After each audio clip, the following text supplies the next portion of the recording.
వేయి మెదల కదలిక. దాన్ని మన రచయిత శ్యామ్ గారు చాలా గర్వంగా ప్రకటించారు. దాన్ని రాయడం వేరు, ఆ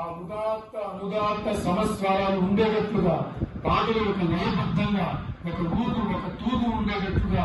రాయడం, దాన్ని అదేవిధంగా పాడడం, దానికి అత్యద్భుతమైనటువంటి సాంకేతికతను జోడించి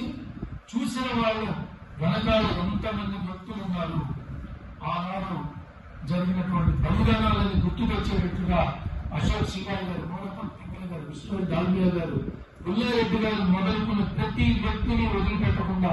ఎవరైతే కరసేవ ద్వారా బలిదానాలు సమర్పించారో ఇప్పుడున్నటువంటి యువతరానికి దీని వెనకాల ఇన్ని యుద్ధాలు జరిగాయా అనేటువంటి సమాచారం మొత్తాన్ని ఒక పాట ద్వారా, సంగీతం ద్వారా, రచన ద్వారా, సాంకేతికత ద్వారా తక్కువ సమయంలో